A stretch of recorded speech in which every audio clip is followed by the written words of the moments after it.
Well, hello there, and thank you for joining me for this week's edition of Telile 24/7. I'm your host, Adam Cook, and this week you could say we're going back to the land. Our content deals with the proper care of the land and sea all around us here in Richmond County. For example, in a little while, you're going to hear why a local fire department is concerned about brush collected on the properties of various Richmond County residents. And we're also going to spend considerable time at an information session about invasive species on Alma Dam, specifically Woodland Angelica, which has caused quite a stir not just this year, but over the past couple of years. And we begin with an update on the Pondville Beach situation here in Alma Dam.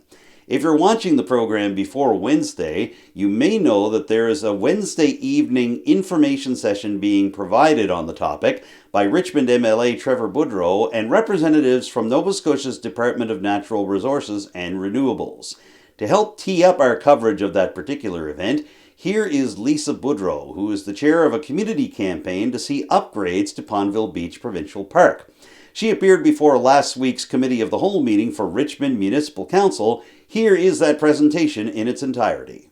Our mission, Save Pondville Beach Provincial Park. As a group of concerned citizens, our mission is to raise awareness for the current state of neglect of the park and by advocating on this behalf. We also want to engage with all partners who can make a difference in rendering the park to an acceptable level of care, maintenance, and accessibility for all to enjoy. As you can see from the photo, the park is quite vulnerable to erosion. It's really a point guarded by a wharf and a bit of a barrier wall at the back. If the wharf is not fixed, then we are in a precarious position here. Pondville Beach, through the years, Pondville Beach was designated a park in 1984 and has been enjoyed by locals and visitors alike. It continues to be one of the primary natural areas for active living and the main tourist attraction on Alma Dam. Friends gather there in the summer for activities and for recreation and relaxation. Family have, beach days. They welcome their friends and relatives from away. And the recreation, the sandcastle building project, or I guess annual event, is always something that's well attended. And we use it for beachcombing, for walking, for running, and for relaxation. We're not alone in our mission. We have a really well-attended Facebook page. We have many likes on our petition. And we've had 617 completions of our survey to date. So we're very pleased with the fact that it's well followed and that people are really engaged in what's going on at the beach. Our survey has given some information, namely that 68% of those who completed were from Richmond, 36% are households with children, 33% have at least 2 visits per year, and 41% visit the beach all year long. The active living strategy for Richmond has key components and best practices, and some of those initiatives fall well with the beach.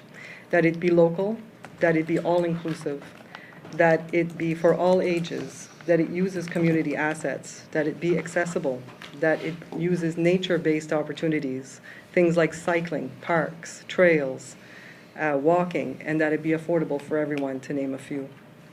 Pondville Beach falls in most of those categories with the exception of accessibility, as currently it is not an accessible region. Recreation is one of the most important reasons that the park is used.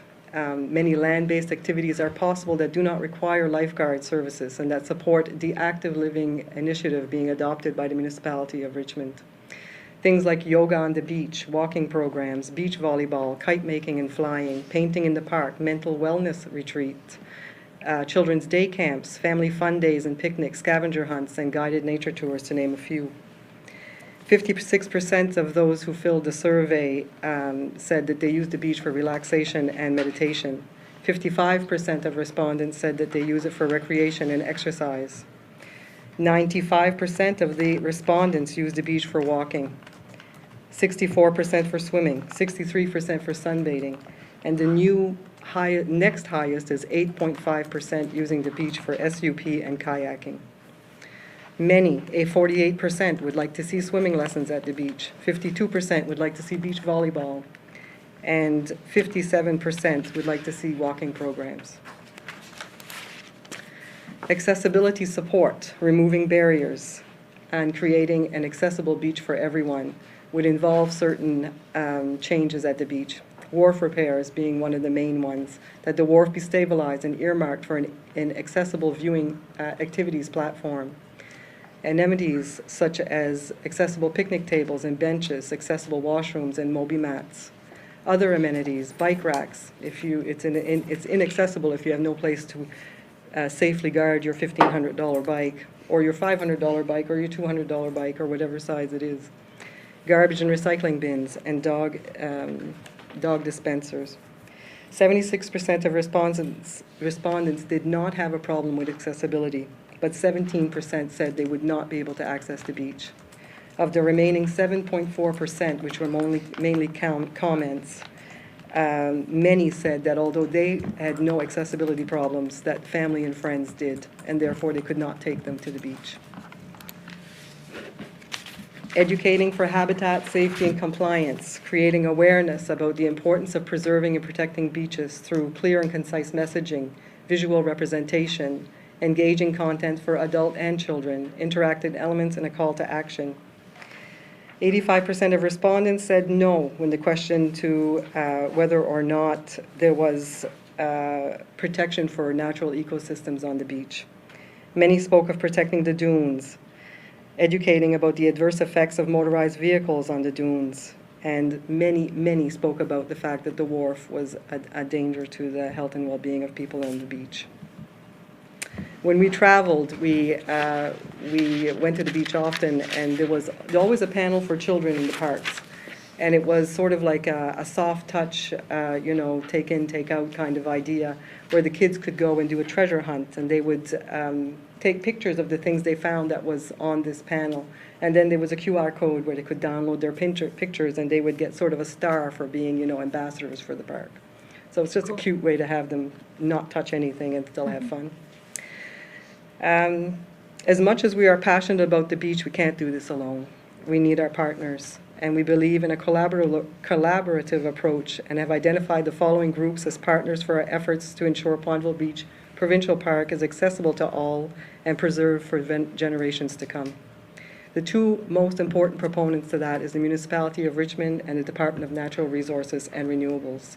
The federal government, Destination Cape Breton, Tourism Nova Scotia, and Visite Nouvelle-Écosse as our tourism partners.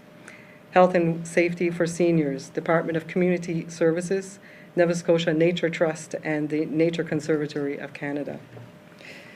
To note that the meeting for the Department of Natural Resources is on June 21st at the Rocky Bay Hall from 6 to 8 for those who would like to have their voices heard through that department.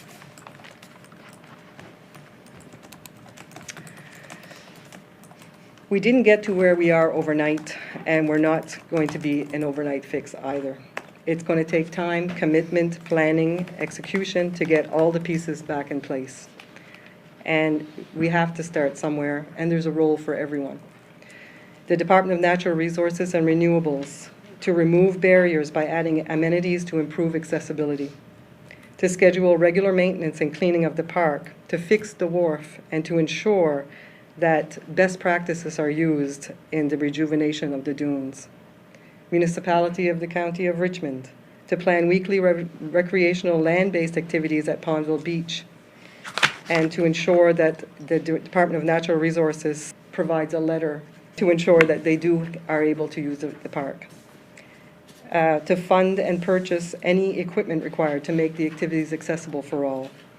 The community, support the municipality's efforts by attending recreational programs, by sharing events on social media platforms, by engaging with the Department of Recreation on ideas and participate in surveys, and respecting beach rules. No ATVs, stay off the dunes. How can the municipality help with this?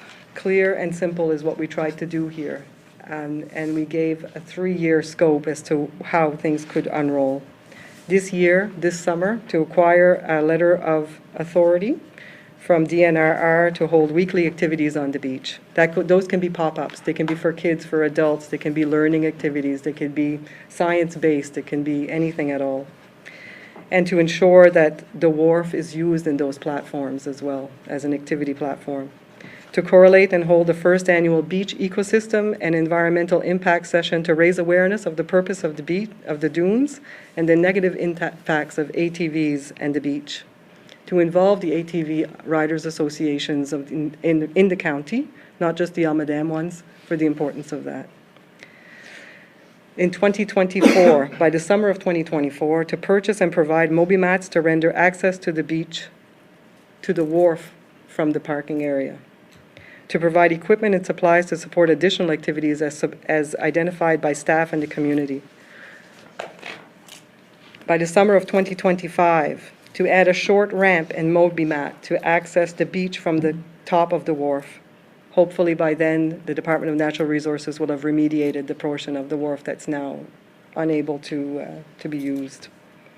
To provide staff to teach youth and adults the proper kayaking and canoeing techniques and SUP skills. It could be a 2-hour session once a week or a couple of times a week, depending on the engagement.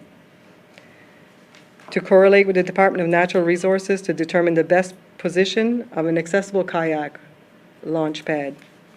Those are molded plastic or wooden pads with arm secured, little rollers on them so that the kayaks can go in and out. It's hard to get in and out of a kayak if you're able-bodied. It's almost impossible for people who have mobility issues. And to provide rentals for kayaks and SUPs. I'm not talking 20, I'm talking 3 or 4 that could start and see what the interest is for that.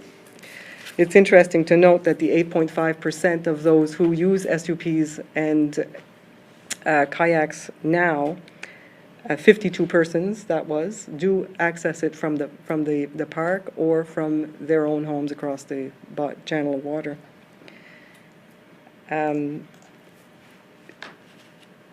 It's really what we can do with that park, as it lends itself well to that, with the protected pond on one side, the channel, and then the access to the ocean on the other.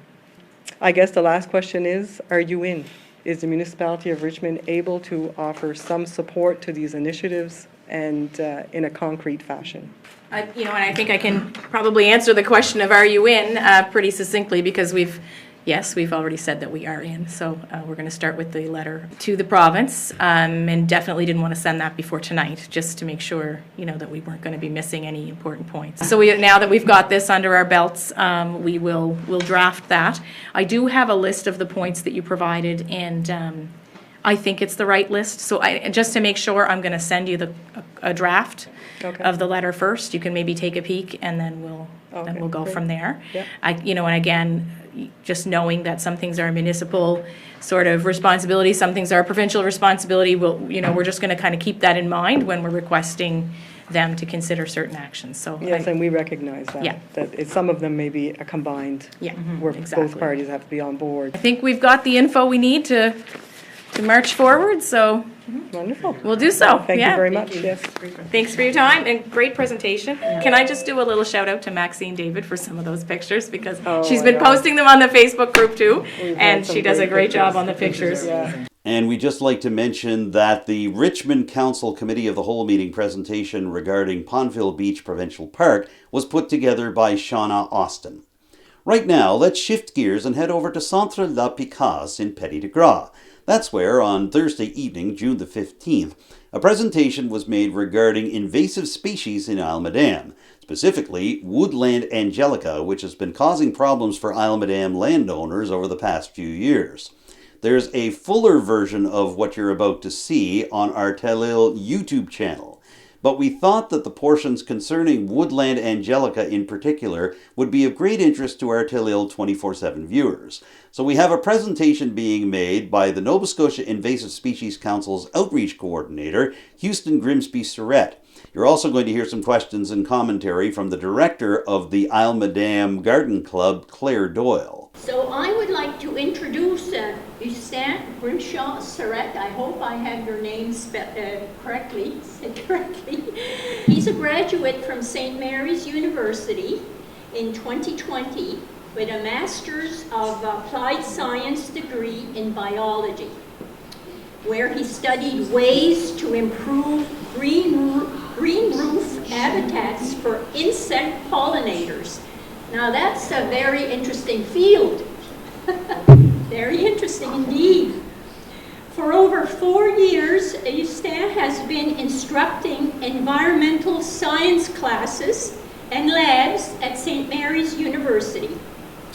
He started working with the Nova Scotia Invasive Species Council in the summer of 2022 as the invasive species field technician and is now the outreach coordinator. So the Nova Scotia Invasive Species Council is a provincial chapter of the Canadian Council on Invasive Species. Our goal is to raise awareness and promote a coordinated response to the threat of invasive species in Nova Scotia. So we collaborate with all levels of the government, NGOs, the public, and other stakeholders to provide information about invasive species. We also do a little bit of research, studying the impacts of invasives here in the province and examining some potential management solutions too. So we also develop and distribute resources for identification, mapping, and management of invasive species. So first off, what is an invasive species? Well, an invasive species is an organism that is non-native, it spreads rapidly and causes harm. So a species that is not native to that region, it doesn't always mean that it is invasive. It also has to be able to spread rapidly and causes that harm, whether it be to ecosystems, economically, or as well to human health. And there's many different types and many different categories of animals, plants, as well as even pathogens. Today, I'll mainly be focusing on plants, but I will talk about a few important insect invasive species as they are relevant to plants species. So how do they get here? Well, they get here in a few different ways. One, invasive species get here by planting gardens. So these are ornamental plants brought in, planted in a garden, and then they escape a garden and then can become invasive.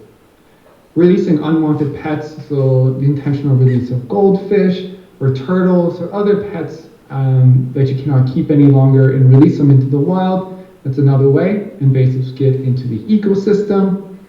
Similarly, dumping aquarium plants. So if you have aquarium plants and instead of disposing them properly, you release them into a pond, you can potentially release an invasive species. Introducing new game species, whether it be for hunting or fishing. Commercial wood imports, so many invasive species can hitch a ride on wood imports. And then shipping is another big one. We ship all around the globe, and organisms can attach themselves to these shipping vessels, whether it be plants, whether it be insects, or aquatic fish or other organisms can hitch a ride around, and that's how they can get here. When they get here, how do they spread? Well, they can spread naturally, so floating downstream. So many invasive plants, for example, have adapted fruits or seeds that can float, and then they move further downstream and then create another population. Animal dispersal, so some plants produce fruit that are eaten by birds, and then birds eat the fruits and then poop out the seeds somewhere else. And you get natural movement. So natural movement would be the normal movement that, for instance, an insect can normally move within an ecosystem.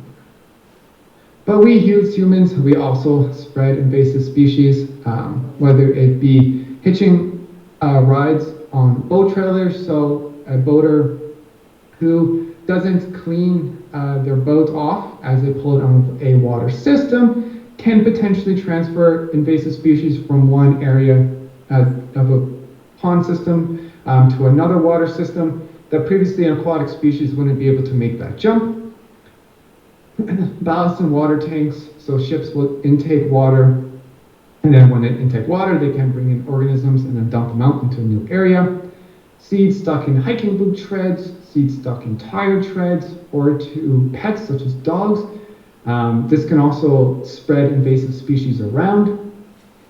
Moving firewood, this is another way, a path for invasive species to spread. So invasive species can hitch a ride on firewood, and now you're moving, for instance, some insects I'll be talking about in a few near the end of the presentation, move around on wood, and so it'll give them a great jump to move them. For instance, if you move them from a Halifax region up to Cape Breton, normally insect wouldn't be able to travel that far, but if they hitch a ride on wood, they can do this.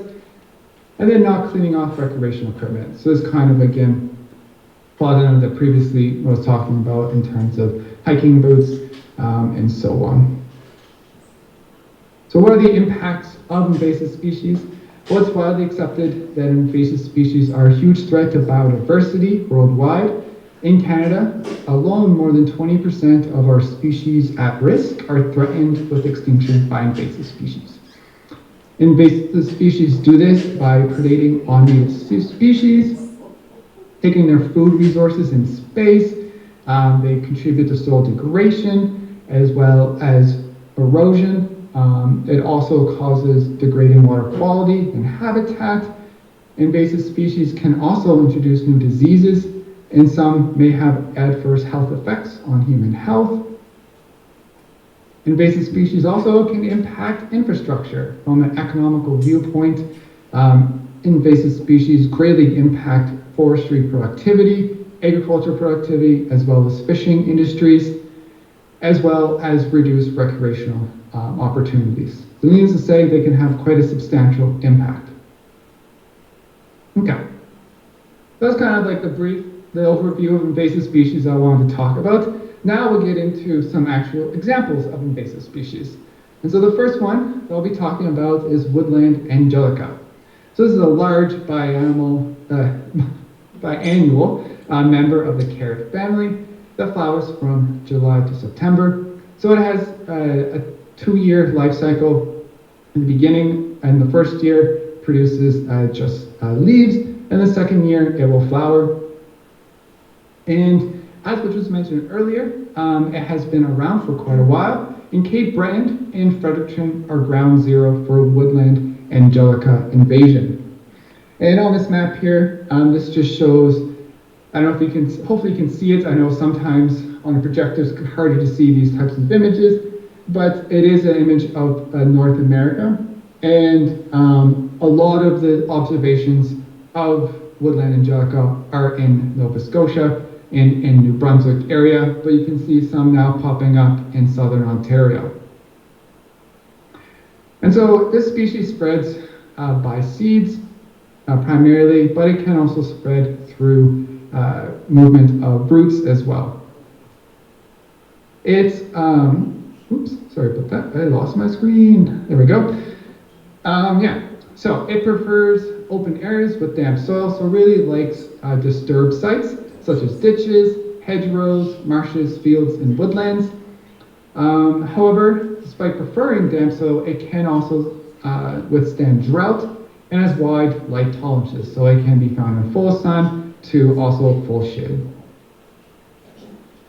So what are the impacts of Woodland Angelica? Well, it can dominate disturbed habitats due to its prolific seed production and ability to shade out competitors. So it's a very competitive plant.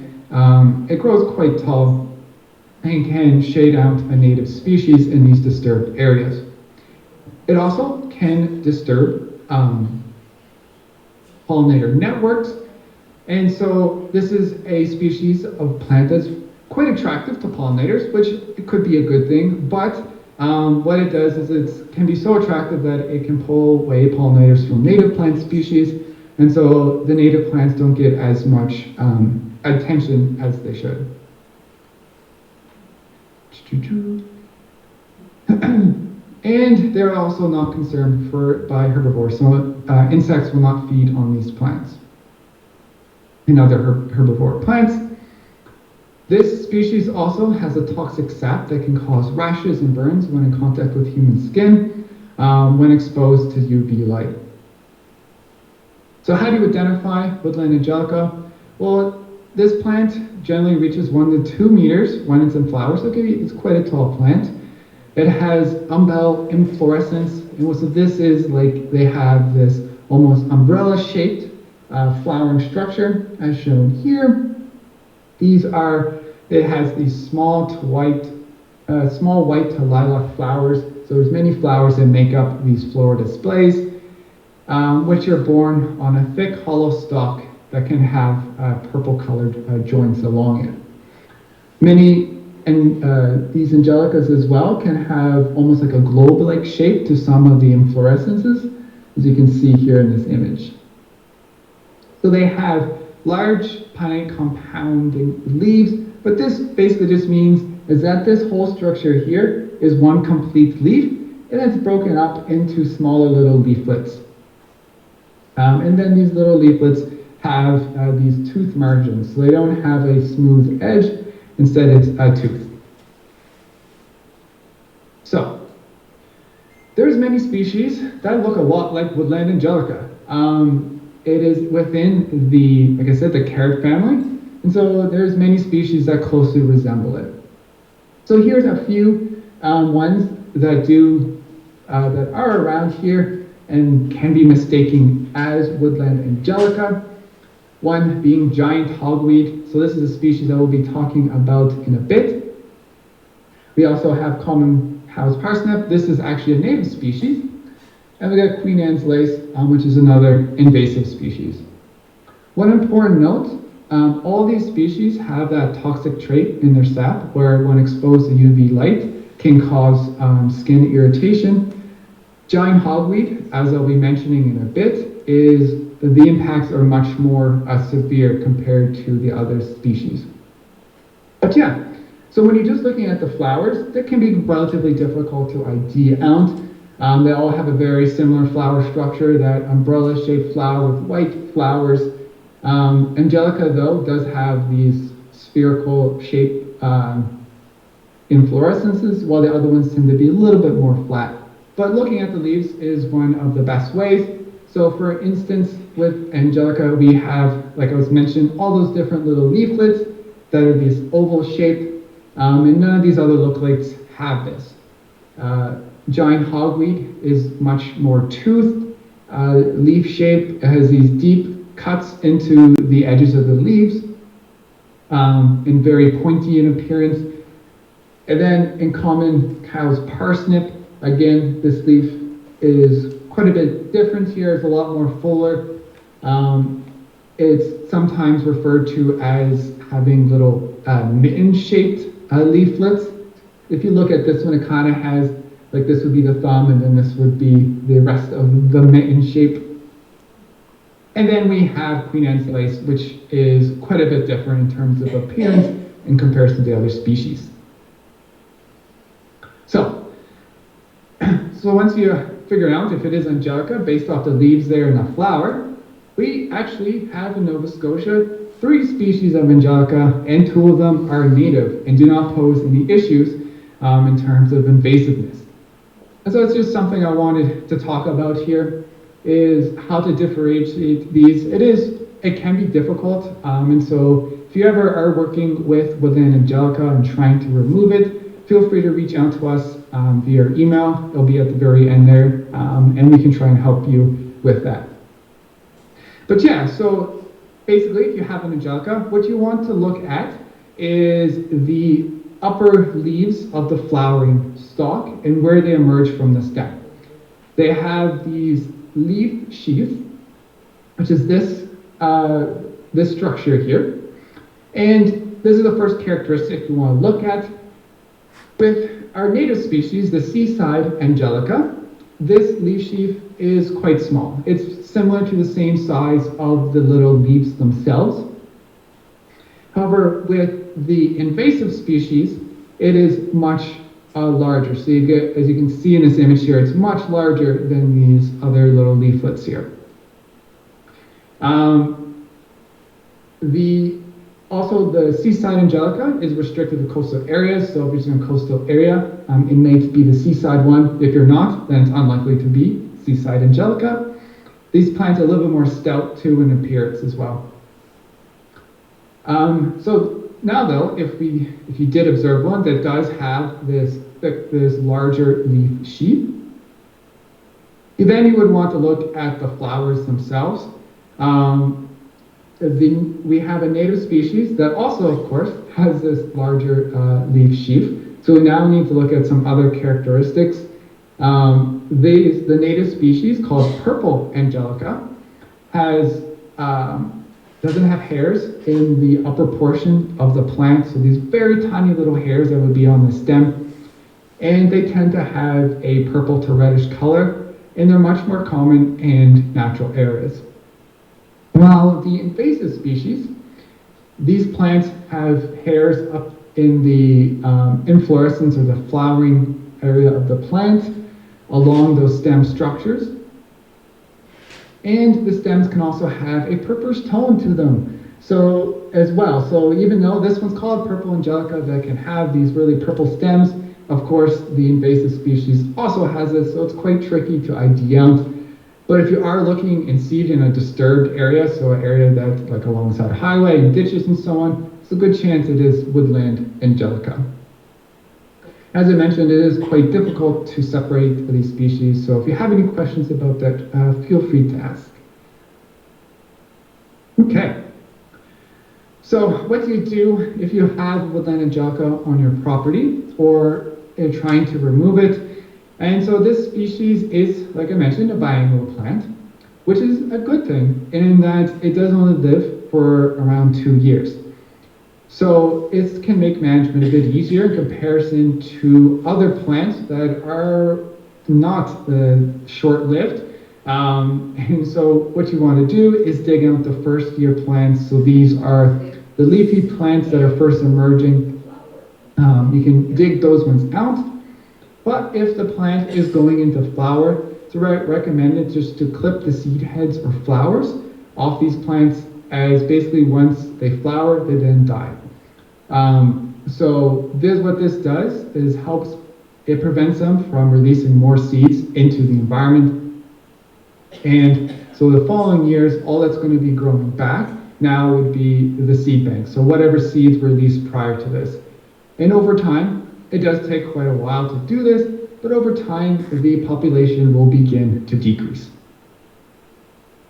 Now, it's important as well to work with gloves, long sleeves, and pants because of the toxins that are in the sap. You don't want to cause any rashes, potentially. So it's recommended to work on a cloudy day, as this is a phototoxin. So when exposed to UV rays, that's when the rashes will appear. And also make sure to wash your hands afterwards, just to help reduce the chances there. Now, in terms of disposal, it's super important to not compost the plants that you have pulled out and removed, as improper disposal can lead to further spread. So if you pull in a bunch of plants and you put them in your compost heap, you'll now have angelica growing there. They can regrow from, if you're pulling out the first year plants, they'll may regrow back. And if you're pulling and removing seeds, now you're going to have some seeds there. So instead, what you want to do is place it in a black garbage bag, double bag it, and then leave the plants out in direct sunlight for a couple of weeks. What this does is basically cooks the plant material on the inside, making it unviable. And then you can dispose of it. It should be disposed with with garbage into a landfill. Many municipalities have, if you reach out and talk to them, they have exceptions for invasive species to be disposed in the landfill to help prevent further spread. Because even though the plant material may not be viable anymore, if you're cutting back seed heads, they're just going to contain seeds and potentially lead to further spread. Well, eradication is very costly. It requires a lot of time and a lot of resources. So here in Nova Scotia Invasive Species Council, we're quite a small organization. There's only 3 full-time employees. And so we tend to focus down more on the introduction of an invasive species, or the early introduction of invasive species there. As with time progresses, it takes more and more time to fully eradicate a species. It becomes much more costly, and eradication becomes quite unlikely.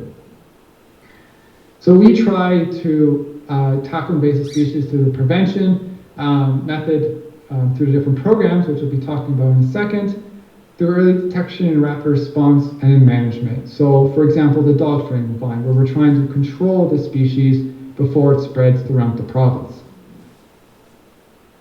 So here are our 5 programs, and so these are behavior change programs which are implemented to encourage people to change the way they go about their recreational activities or hobbies to help prevent the spread of invasive species. The first one is Clean, Drain, Dry, and so this is targeted at boaters, anglers, and hunters to make sure to clean off boating equipment when you leave a site, pull your boat out from a water site to prevent moving invasive species from one aquatic system to another, as they can hitch a ride on your boat, on your fishing gear, and so on. So it's about cleaning these plants, animals, and mud from your boat and gear, draining all your water from boats and gear onto land, and dry all parts of the boats and gear completely before launching into a different body of water.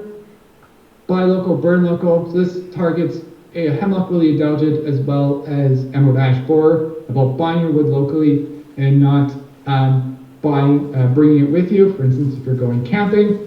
And make sure to leave your wood at site and not bring it back home with you, as you don't want to bring any invasives with you.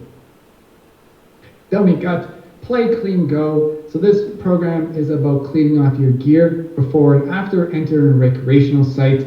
So to clean off your boots, your clothing, your pets, bikes, ATVs, as many invasive species can hitch a ride and move between sites via this means.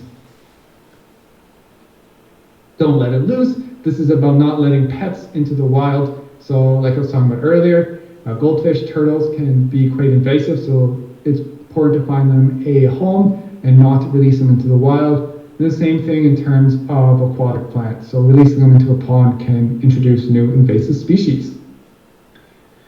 Finally, the Plant-Wise program, and this is a plan that is about that supports the horticultural industry's transition to becoming invasive free, and is helping gardeners and industry understand which plants are invasive and harmful to our communities and to make plant-wise choices. So it's all about talking about what are invasive plants, what species to plant instead, and how can we control the spread of invasives, and just how to dispose of unwanted plants or plant material properly. After Nova Scotia Invasive Species Council Outreach Coordinator Houston Grimsby Surrett finished his presentation to the crowd gathered at Centre La Picasse, Isle Madame Garden Club President Claire Doyle took questions from those in attendance, and Grimsby Surrett took a crack at supplying the answers. We have a sample of some of those questions and answers for you now. You'll be able to find more of them on Telile's YouTube page, where we'll have more content from this particular gathering regarding invasive species that took place on Thursday, June the 15th. In the meantime, we at Telile had some questions about the Invasive Species Council of Nova Scotia ourselves. Specifically, are they connected to any provincial or federal government department? Here's how Grimsby Surrett replied when I asked him about it. You mentioned earlier that the Invasive Species Council that you're with only has 3 staffers. Does the organization work directly with the Nova Scotia or federal departments of agriculture on issues like this? We have a lot of work in terms of forestry, for instance, those pets, those insects, the EAB and HWA. So would you be more likely to be working with, in Nova Scotia, for example, Department of Natural Resources and Renewables as opposed to Department of Agriculture? We have a steering committee, and we have many members on the steering committee. one being DNR, we've got some from the CFIA, and so to help us and talk about projects and so on. Among the other questions asked at the invasive species information session at Centre La Picasse on June the 15th, can Woodland Angelica seeds be safely removed from the plant to prevent them from spreading around?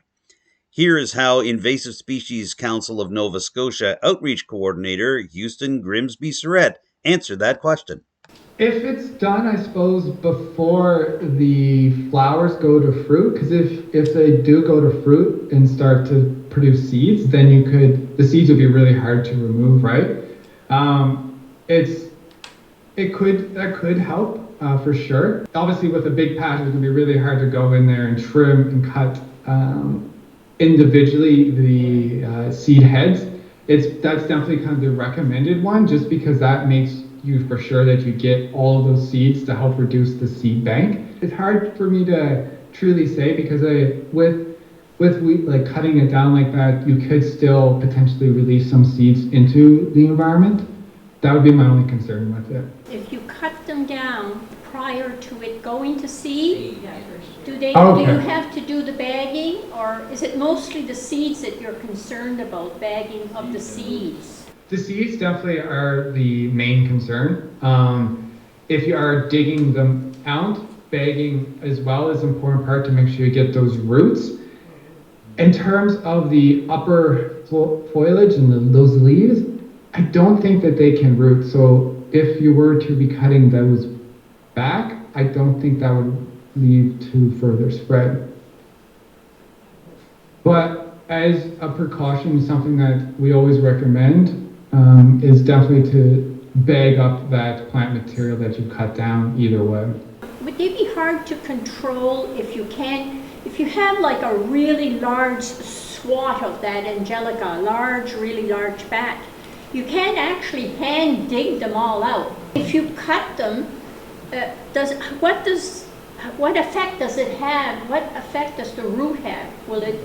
Can you control it, or will it keep growing in that area? Yeah, so it will probably likely grow back, especially for the first year growth where it hasn't flowered yet. It will likely grow back the next year. If you're working with a big patch, is to remove those seeds, because these plants are biannual, so they will die after they begin to flower. So over time, it will slowly eradicate the species, or at least reduce the amount of species, reduce the amount of plants that are present.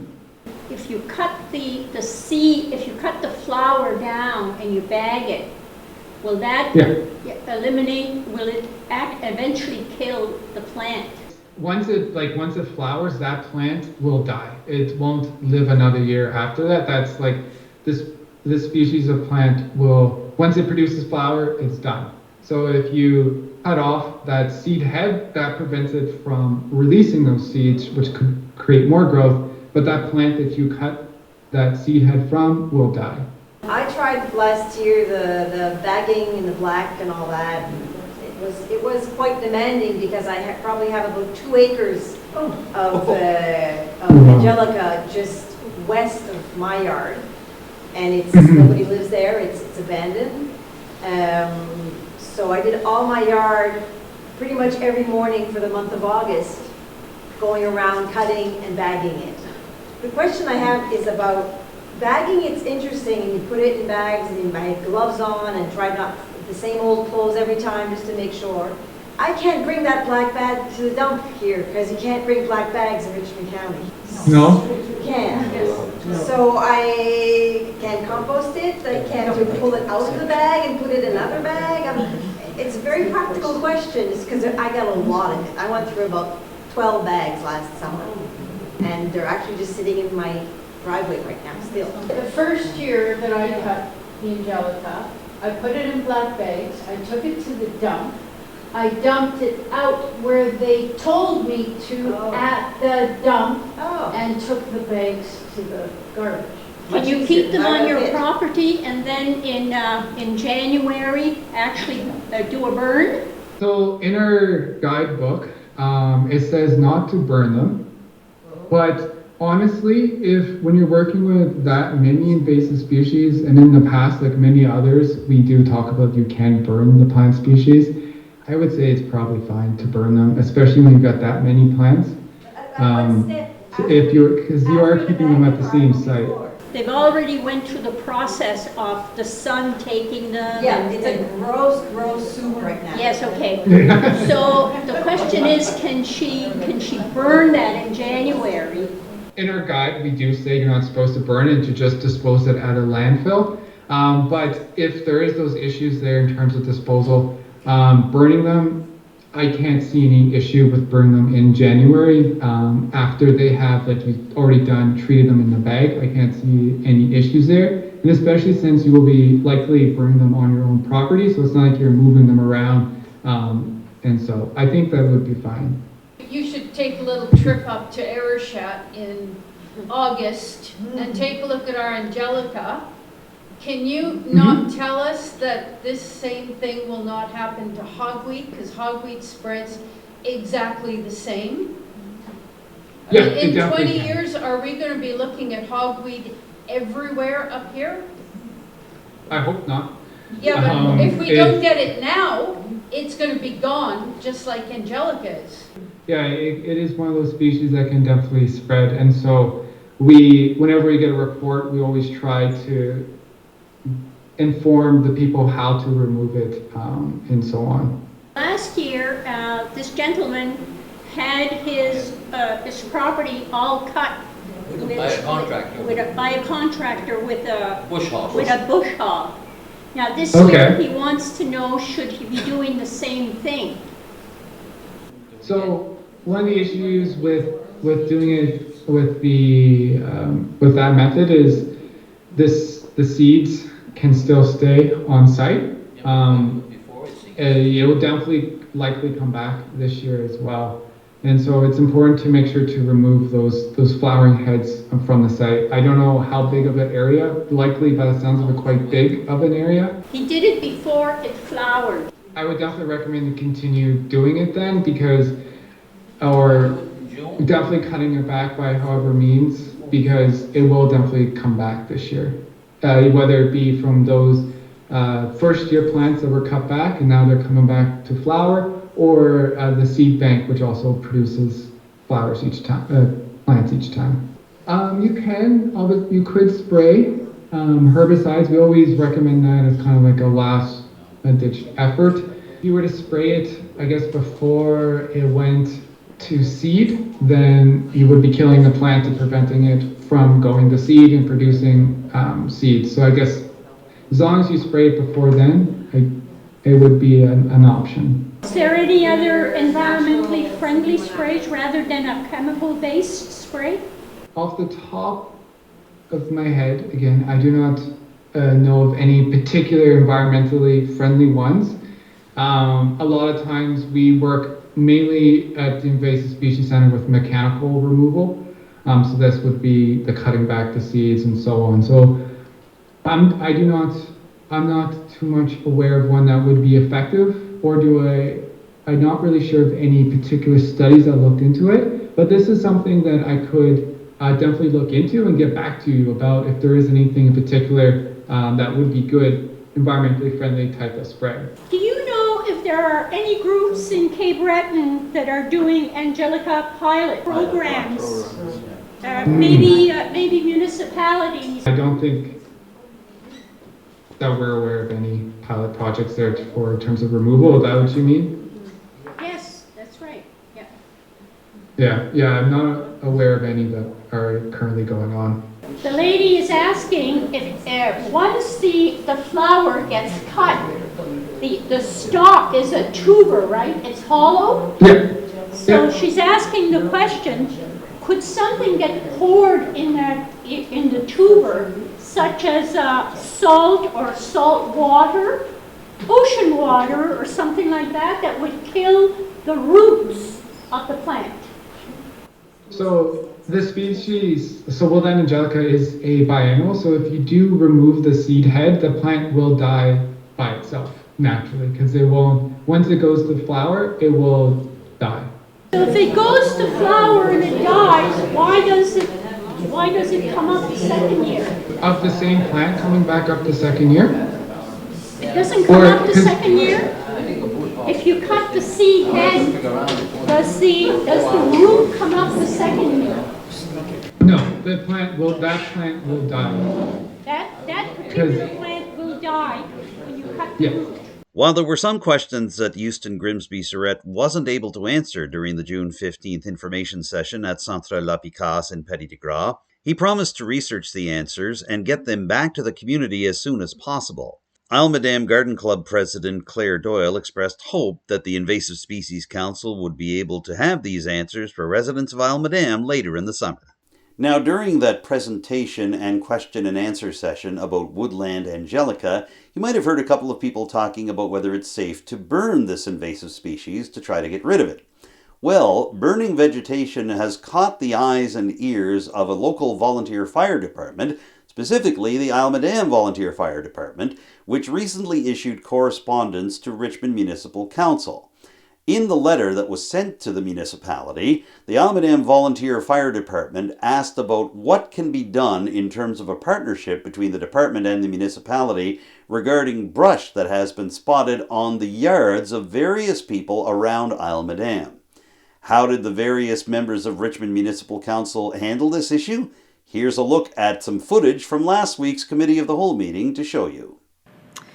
Okay, so the next item on the agenda is a piece of correspondence from the Isle Madame Fire Department regarding piles of brush in fields, and essentially a request is to remove them. I'm just going to ask councillors around the table, and I guess particularly yourself, Councillor Digdon. This was a letter from Norma Boudreau. And I'm just wondering if you would have any background context. It doesn't really indicate which fields and what, No, and who would own I these think it's just a fields? general letter, about the, if you pass through people's property, you still, where you might have got Nova Scotia Power or Bella Line or anybody that was cutting trees at that time or clearing, Department of Transportation, I guess that it all might have been stuff that was left behind. I guess it's something that we really can't police, and I don't think we really want to. I've had a few phone calls, and I just told the property owners that it's something that the county can't take on. That their property is their property, and therefore, if they would like it cleaned up, it's almost something that they have to do themselves. Or and I don't want to throw names out there, but there's contractors in our community that can definitely help take care of them, and if they want to reach out. Maybe to the municipality, we can provide them with names of contractors in their area. Okay, Councillor Melanie? I mean, I'm mostly concerned with her closing line, which just says, looking forward to receiving a reply from you with regards to this matter ASAP. And I mean, I think to Councillor Digdon's point, our response is that if it's on private property, it's the property owner's responsibility to clean it. I think that if there are particular areas where perhaps it's been NSP or Alliant or whomever who's cleaned the brush out and not picked up the piles.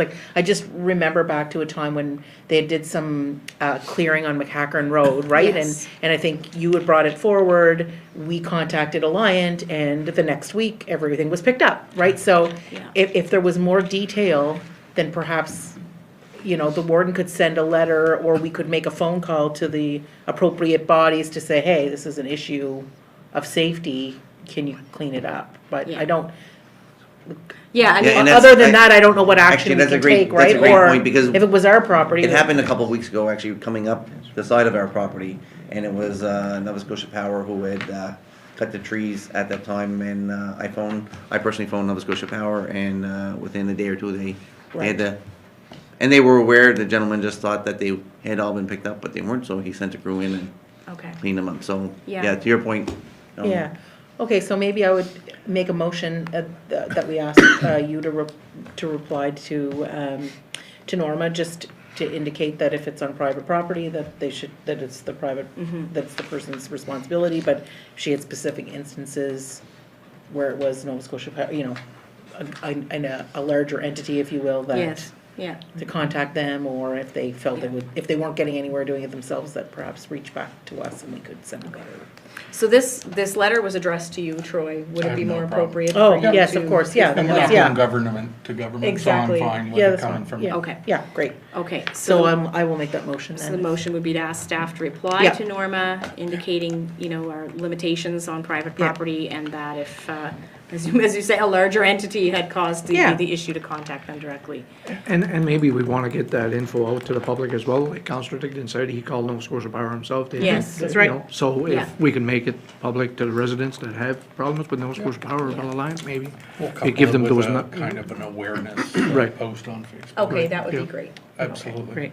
Okay, so I think we have enough detail in the motions. The motion is for staff to reply to Ms. Boudreau to, to outline the limitations on private property for the municipality to take any action, and to provide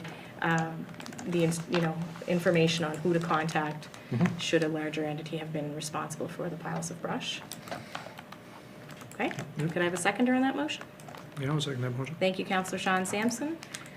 Any further discussion? Yeah, one other thing, yeah, just, I'm not sure how many entities there might be, if it's only the two at the moment, but there was a lot, Nova Scotia Power did a lot of clearing around the lines. Yes. However, I ran into a situation where we were under the impression, we thought it was that, as it turned out, once it was investigated, it was, no, sorry, it was Nova Scotia Power. Originally, we had thought some of it has been for the fiber op, for running the fiber op internet. So there are some areas where it actually isn't Nova Scotia Power. Yeah. It would be contacting Bell. So it could be one of those two, or possibly there, some situations there could be other Yeah. things going on. But just to clarify that it may not be solely Nova Scotia Power. Yeah. And if I may add to that, some of it may just be fallen trees that they're concerned about, so that we don't end up with the, again, I can't speak on, I can just speak on what I know, I guess, and I would say that the municipality doesn't have the funds available to clean all the fallen trees within our, whether it be on private property or Well, we wouldn't government have property. the authority to do No, but that. even if it's on, it's own- crown property, Yeah. we still may not have the authority, but we wouldn't have we also wouldn't have the funding No. available to. And I will tell you, I share her concern. yes, I mean, I'm not and there's a concerned, lot yeah. of dead wood Yeah. in the woods here in this county, and I know last week, in the heat of the, again, pardon the pun, but in the heat of those, the worst of those fires on the mainland, my mind was moving towards, maybe we need a go bag here too, when I, think about the woods behind my house, but I totally share the sentiment. Guess we would be looking to owners of properties, so So to I- make those outreaches. And I guess to that point, before we pass the motion or finish the motion, I would add anybody that has property with trees that have fallen. There's lots of people or woodcutters that are out there looking for wood. So maybe reach out to somebody who actually don't have their own property or land to cut wood on, and maybe more than happy to go and clear it for free. Yeah. So everybody's, the cost like everything else is going up, so it may be something that you get your yard cleaned up and It's a good idea, for sure. Everybody wins. everybody wins. Yeah. Okay, so any further discussion on that motion? All those in favor, please say aye. Aye. Aye. Those opposed? Okay, that motion is carried. And there you have it. That wraps up this week's edition of Telile 24/7. If you have any comments about what you've seen over the past hour, or just suggestions for a future edition of the show, feel free to contact me directly or to contact Telile Community Television in Arishat. And don't forget to follow Telile on social media. Just a reminder that the Telile YouTube channel has every single episode of Telile 24/7, including this one, as well as individual segments and interviews from our shows, and we'll have an extended version of our coverage of the invasive species information session that was held at Centre La Picasse this past Thursday. For now, I'm Adam Cook. Thank you once again for joining me for this week's Telile 24/7.